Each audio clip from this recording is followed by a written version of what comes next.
Hello बच्चों, ICSE CBSE lessons में आपका स्वागत है। आज का हमारा हिंदी व्याकरण का पाठ है समास। समास का अर्थ है संक्षिप्तीकरण। परिभाषा इस तरह से है, दो या दो से अधिक शब्दों से मिलकर बने एक नवीन यानी नए और सार्थक शब्द को समास कहते हैं। समास के नियमों से निर्मित शब्द सामासिक शब्द या समस्त पद कहलाता है। समास होने के बाद विभक्तियों के चिन्ह लुप्त हो जाते हैं। जैसा कि हमने जान लिया कि समास दो शब्दों से मिलकर बना है। पहले शब्द को या पहले पद को पूर्व पद कहते हैं और दूसरे पद को उत्तर पद कहा जाता है। सामासिक शब्दों के बीच के संबंध को स्पष्ट करना समास विग्रह कहलाता है। उदाहरण के लिए एक समस्त पद है गंगा जल। इसमें दो शब्द मिले हुए हैं, गंगा और जल। गंगा पूर्व पद है और उत्तर पद है जल, और इसका समास विग्रह इस तरह से है गंगा का जल। इसी तरह से एक और समस्त पद है राजपुत्र। इसमें पूर्व पद है राज और उत्तर पद है पुत्र, और समास विग्रह हुआ राजा का पुत्र। बच्चों, समास के मुख्य 6 भेद हैं, यानी समास 6 प्रकार के होते हैं। पहला है अव्ययी भाव समास। जिस समास का प्रथम पद अव्यय हो और उसी का अर्थ प्रधान हो यानी इंपॉर्टेंट हो, उसे अव्ययी भाव समास कहते हैं। उदाहरण लेते हैं यथावधि। विग्रह करेंगे तो अर्थ निकलेगा अवधि के अनुसार। आजन्म जन्म पर्यंत। यथाशक्ति शक्ति के अनुसार। प्रतिदिन प्रत्येक दिन। सेकेंड इज तत्पुरुष समास।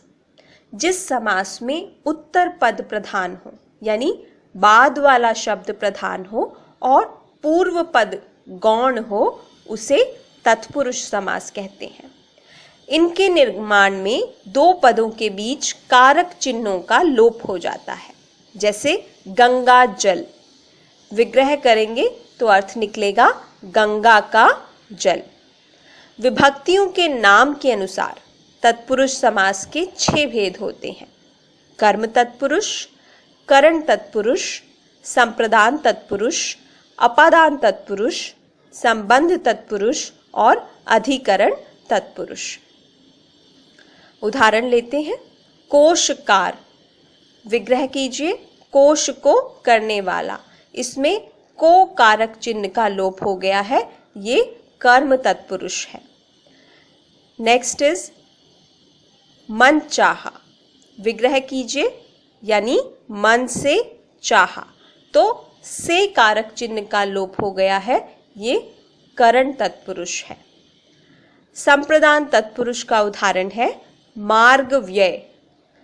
विग्रह करेंगे मार्ग के लिए व्यय, तो के लिए कारक चिन्ह का यहाँ लोप हो गया है।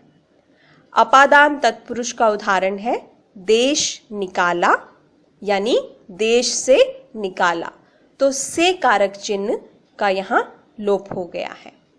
संबंध तत्पुरुष का उदाहरण है गंगा जल। विग्रह कीजिए, अर्थ निकलेगा गंगा का जल। का कारक चिन्ह का यहाँ लोप हो गया है। नेक्स्ट इज अधिकरण तत्पुरुष।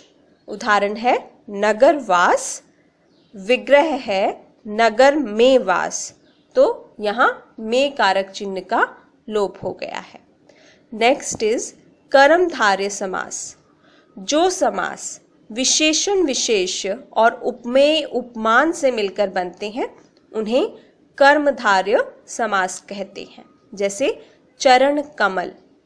विग्रह कीजिए, अर्थ निकलेगा कमल के समान चरण, तो यहाँ चरणों की उपमा कमल से की गई है। कमल चरणों के लिए एक विशेषण का काम कर रहा है। उसी तरीके से कमल नयन, कमल के समान नयन।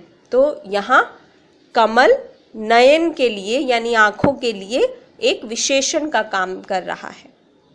नील गगन यानी नीला है जो गगन, तो यहाँ गगन विशेष्य है और नीला उसका विशेषण है। नेक्स्ट इज बहुव्रीहि समास। अन्य पद प्रधान समास को बहुव्रीहि समास कहते हैं।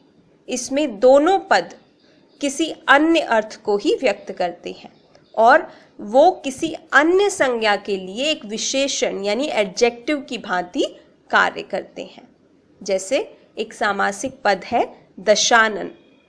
विग्रह इस प्रकार है, दश है आनन जिसके। आनन का अर्थ है सिर, तो 10 है सिर जिसके। 10 सिर किसके हैं? रावण के।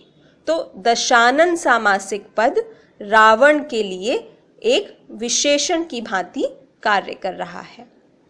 उसी तरह से शब्द है पंचानन यानी 5 है मुख जिनके। अब पंचानन शब्द शंकर जी के लिए एक विशेषण का काम कर रहा है। गिरिधर यानी गिरि को धारण करने वाले, तो गिरिधर शब्द श्री कृष्ण के लिए एक विशेषण का काम कर रहा है। नेक्स्ट इज द्विगु समास। इस समास का पहला पद संख्यावाचक होता है और संपूर्ण पद एक समूह यानी ग्रुप का बोध कराता है। जैसे पंचवटी 5 वट वृक्षों का समूह, चौराहा 4 रास्तों का समाहार, पंच तत्व 5 तत्वों का समूह। नेक्स्ट इज द्वंद्व समास। इस समास में 2 पद होते हैं और दोनों ही पदों की प्रधानता होती है। इनका विग्रह करने के लिए और, एवं, तथा, या, अथवा शब्दों का प्रयोग किया जाता है। उदाहरण हानि लाभ।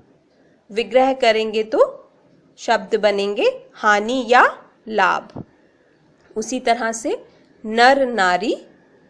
विग्रह करेंगे तो शब्द बनेंगे नर और नारी। तो ये थे समास और उनके भेद। व्याकरण का एक और लेसन लेकर हम आपके पास फिर आएंगे। तब तक के लिए stay happy and stay healthy. Thank you.